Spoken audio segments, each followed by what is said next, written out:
And Hildie will start with you. 2 minutes.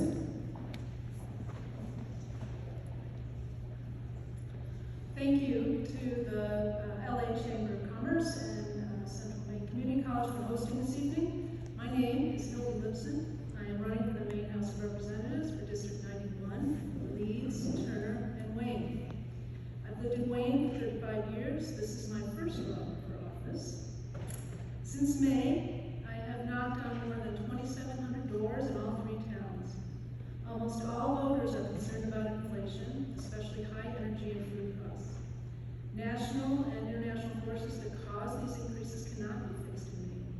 However, we can ensure that we have a strong safety net to help people manage these challenges.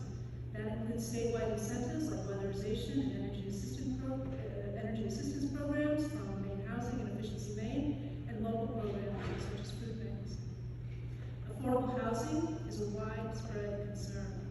I will work with community members, the legislature, and housing organizations to develop solutions for rural areas, including building energy-efficient duplexes and tri-plexes. Many voters express concern about the lack of good quality childcare, an issue we know limits the number of available workers. I will work to invest in childcare solutions that benefit both families and employers. I support care workers and will work to support a bill to build on the bill that passed last year that invests in child care workforce development through recruiting and retaining early child care educators by expanding the career and technical education locations where early child care education programs are offered and increasing the number of scholarships to attend these training programs. As for elder care services, I'd like to see legislative support to expand in-community support, such as the Aging at Home program, which was successfully implemented in my town of Wayne. I have talked with people in Leeds and Turner who would like to see such a program in their town. I am committed to our communities and will always put people first.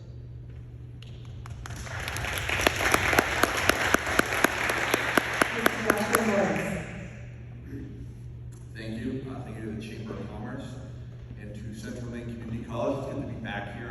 My first 2 years of school after leaving Levitt Area High School, graduating from there, I did 2 years here at Central Maine Community College to get my core credits. And I'm certainly grateful that there are places like this to help folks looking to keep their college down. And actually, I really had more fun here than I did as I continued on in my education. I'm running for my 3rd term. My family has called the town of Turner home for over 200 years. They've included farmers, small business owners, educators, retail workers. In short, these are the people that have made Maine the way life should be. I have fought hard in my first 2 terms for rural Maine. As I talk to constituents this time, there is a deep concern about higher costs and the way that policies coming out of Augusta have impacted them. Just this last term, I had to fight against 2 horrible bills that would have devastated the cost already for Maine people. As the lead on the Health Coverage, Insurance, and Financial Services Committee, there was a bill that would have put a 3% tax on people's health insurance premiums. That would have been paid by the people. They can say it would have been paid by the insurance companies, but we all know that would have been passed on to the people. And I'm happy to report that we worked hard, we fought, and we got it killed in the committee. My family has a family camp, as do many Maine families. And in this last term, there was a bill that would have allowed an additional tax on these family camps. Now, my family camp is something that's modest. It's one that's owned by my family, as well as my aunt and uncle and my grandparents. It was built by my father, and it's something that we've created a lot of family memories. And the idea that we're going to tax those family memories higher than what they already are was something that I felt very passionate about, and I worked hard to fight against. I've also fought for our heritage industries here in Maine, including fighting against the unionizing of our farm workers, That is something that would have devastated small family farms. We have many of them from Turner, Leeds, and Maine. That would have been a devastating impact on family farmers and their ability to continue. So I was pleased to fight against that as well. These are the things that are important to me. It's about our community, about those values of rural Maine, lower taxes, smaller government. I think that's what I have fought for the last 4 years, and that's what I'll continue to fight. Thank you, sir.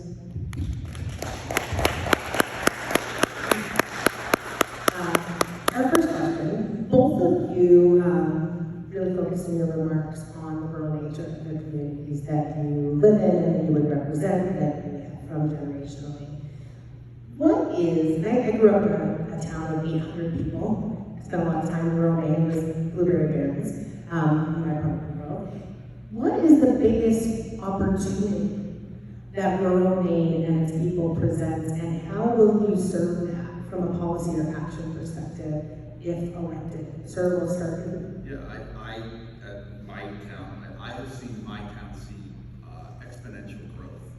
Just in my lifetime, the town of Turner, I think when I was born in 82, had about 3,000 to 4,000 people, and now stands at 6,000.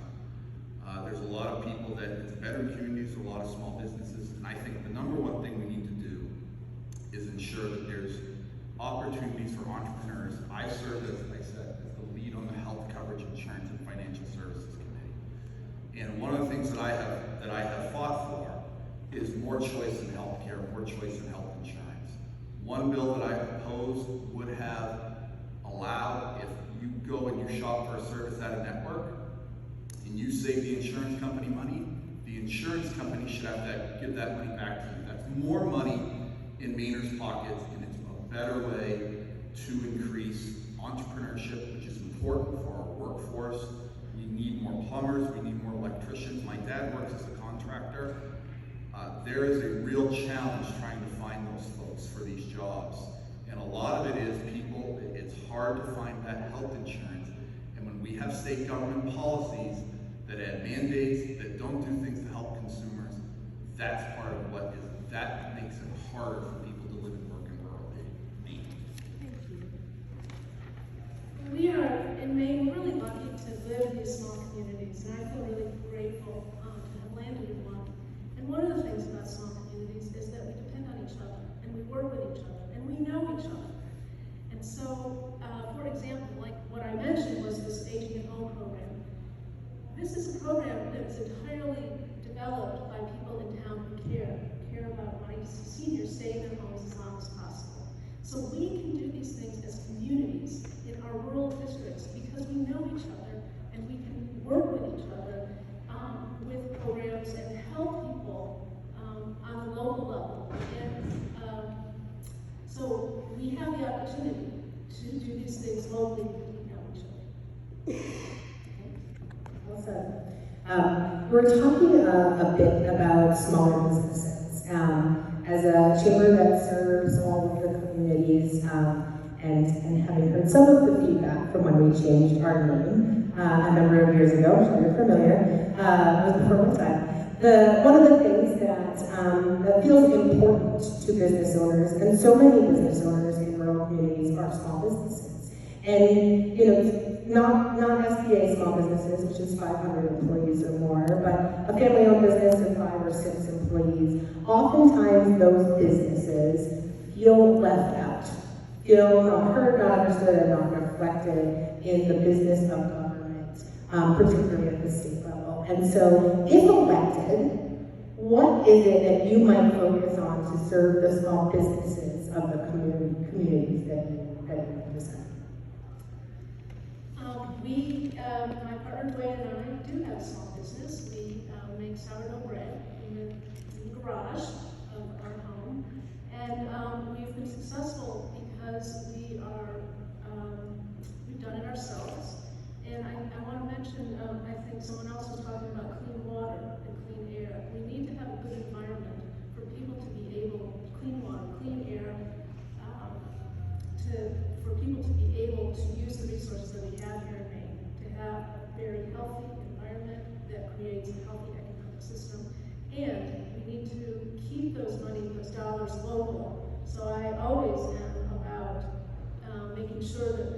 are supporting local farmers markets, supporting local economies, and keeping the money circulating within our communities. And so supporting all those small businesses, each of us, and making sure that our dollars stay here in Maine. Thank you. Sir? Yes, thank you. This is something I feel very strongly and passionately about. As I said to others throughout one of the questions I get the most as I go out on the campaign trail. Everybody, a lot of people in my hometown, Turner, my grandfather was well known. He was known as the mayor of North Turner. And that's because he ran a small store for many years, House of Market.